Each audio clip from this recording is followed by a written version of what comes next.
"What do you say, honeypot?" "Sounds a little hard going," his mother said, her glass empty, her words slurred. "But it would be educational." Matthew did not want to see Pueblo ruins. He wanted to spend the day swimming at the pool where he could swim the bottom and jump off the diving board until he was satisfied, and then go hunt horned toads and lizards in the surrounding desert, return to the cool water when he had had his fill of that, and then come back to the apartment to watch horror movies on HBO.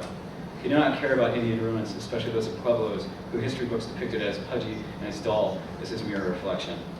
More importantly, he did not want to go any place where Hal would be in charge. He looked across the table expecting to find an ally in Liz, who despised going out as a family, and who had spent most of the trip sending text messages to her boyfriend. Oddly, she sat up against the back of her pine wood chair, polite as a talk show host, sipping the coffee she pretended to appreciate, her fuchsia cell phone nowhere in sight. "It won't be boring," Hal said. "And you should experience riding a horse," his father said. "It will be like the Wild West." Liz wrinkled her nose and looked around at each of them. "It will be like cowboys and cowgirls," said his mother. It dawned on him that they were talking to him. In his surprise, he took a forkful of cheesy eggs and chewed.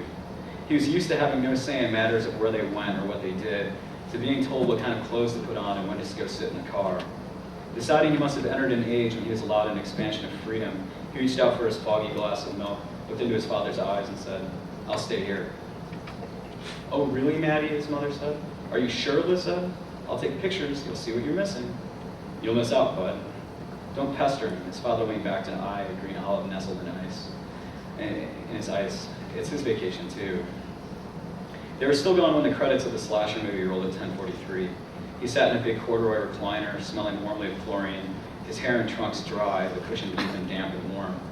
Telling himself the shadows in the corridor were harmless, he went to the kitchen and searched the refrigerator again. He had eaten leftover pizza and leftover tacos and knew there was nothing in here but bottles of beer, some uncooked eggs, ketchup, and half a packet of soy bacon.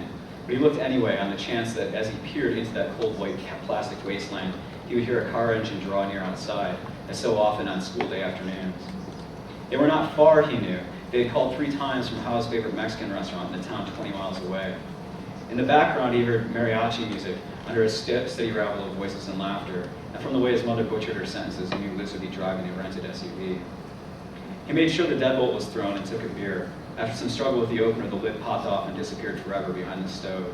He sat on the dark patio, sipping the sour fizzy liquid, and looked up at the bright blue pinpoints of stars. There were no more bats, and so far there had been no vultures or owls. He had looked that afternoon for the lizards and toads from his books, but he found nothing except cactuses and rocks and red ants. It was as if whatever stingy spirit offered the scorpion had retreated, mysteriously offended. When the Jeep plowed into the gravel outside the wall, he put the beer in the garbage can full of bottles and lines and went in. As he closed the sliding door, all 4 of them entered the room in a noisy cloud of cigarette, smoke, liquor, and sweat. The faces of his parents and sister were sunburned and weary, their clothes covered with dust from riding horses through the desert. Hal looked more or less as he had that morning. His mother came forward and gave him a tangy kiss on the lips. "Oh, Maddie, you missed the highlight of our trip so far. You really did." She touched his hair and withdrew her hand in mild disgust. "It was awesome, Maddie," said Liz. "It didn't suck at all. We saw a rattlesnake. It was sunning itself on a rock as we rode by. It didn't even rattle or look at us." "Pretty amazing," his father said. "It's not every day you get to see how life was lived thousands of years ago." "I still can't believe people have babies in those holes in the ground," his mother said. "For a lot longer than they've been having them in hospitals," Hal pointed out. "Hal says he'll take you tomorrow if you want, his father said.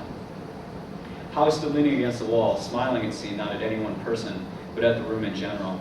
His eyes had an unfocused look about them as he went toward the patio door, cigarettes in hand. "Sure, bud," he said as he went past. "Anything you want." Liz put the rental keys on the counter and announced she was going to take a shower and go to bed. It was amazing. "You should go," she told him as she hugged him goodnight. He smelled her freshly applied sour apple lip balm, and under her ribs her heart was pulsing like a tree frog. "I am like so totally exhausted." His father, who had been smiling daftly since they came in, was getting beers. He did not notice the missing one. Lying beneath the darkened painting of a cowboy on a bucking horse, he listened to the strange stillness that filled the other rooms. It was as if someone was holding his breath. When his parents' door opened, he glanced at the alarm clock and pretended to sleep. 40 minutes had passed since they'd said goodnight. Someone came down the hall and opened Liz's door, paused, and closed it quietly. His door opened and a parent's gaze swept over him, his mother's he judged by its gentle frequency. In the living room, his father said Hal's name several times, louder and louder, until his mother stopped him. A few seconds later, they left through the front door and their footsteps trailed away through the gravel outside. He lay there looking at the cowboy painting, wondering where they had gone, trying to determine whether they had gone out other nights after he'd given in to sleep. His thoughts were interrupted by the heavier footsteps in the hall that stopped outside Liz's room and the fingers that tapped at her door. He lay completely still, the skin on his arms and legs bunching into goose flesh. Liz's soft voice came through the wall. He could hear exactly what they said. "Maddie's just next door," she whispered. "He's asleep." "We'll be quiet," Hal said. "Do you have like a condom?" She giggled. "Quiet. You just set me on my heels. Here I was worried you were some innocent." "Yeah, right," she hissed a laugh. "You were hoping." He lay rigidly on his bed, trying to ignore them, most aware of their attempts to stifle shrill breath at the groans of the bed. He thought of Liz's boyfriend, an outdoorsy guy who brought him fossils and one time a salamander in a jar, who would watch animal shows with him while Liz talked on the phone. Supposing they did it too, he saw a new meaning behind the way she rolled her eyes and told the guy animals were for little boys, a meaning lost on the boyfriend who treated the comment as a meaningless joke. However long they stayed together once this trip was over, the guy would never know his sister. The wall was trembling now, and by the steady creaking and slapping sounds in the next room, he guessed they had ceased to worry about him. He dressed in the clothes that he had left on the floor, tucking his ridiculous aching heart-on straight up in his swimming trunks and hiding it with his shirt. Out in the cool, inky night, he was startled by the dark hull of the SUV, looming in the drive like a giant. He stood for a moment, confounded as to where his parents had gone, and then the obvious answer came to him: the pool. They had gone for a night swim. Where else was there to go? He ran down the still warm road, following the pale white glow of street lamps and the little crowds of flying insects. As he was nearing the pool, he heard voices and oldies music turned down low, a party of some kind. He stopped when he saw the water lighted pale green from within, a few swimmers floating in it. A couple sat on a chaise at the side, and a man stood ready to jump in. He was naked. There were others too, swimming, talking casually, drinking, some dressed, some not. He knew the bodies of his parents when he saw them. His father, submerged to his knees on the shallow end steps, held in his gut, speaking to a woman floating below as he let himself be pulled into the glowing water by Matthew's mother. He turned and walked away quickly along the lighted road, disgusted by the grown-up corruption and dirtiness of fat and hair, and the thought of his parents tolerating and even enjoying it, and hating himself for going to them without thinking and repeating a childish pattern. The last lamp stood near the edge of the highway, where he stopped at the shoulder, afraid of entering into the blackness of the desert. Something glided swiftly through the air above his head, and he almost cried out. He followed its line of motion along the drive behind him to where a storm of moths and insects battered against the last lamp.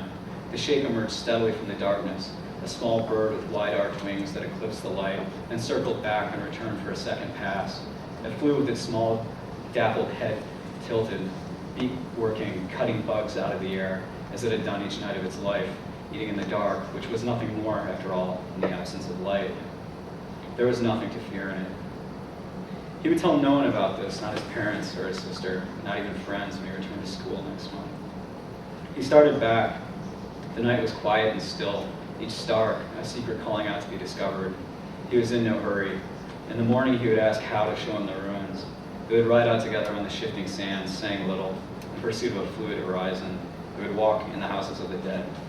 Thanks.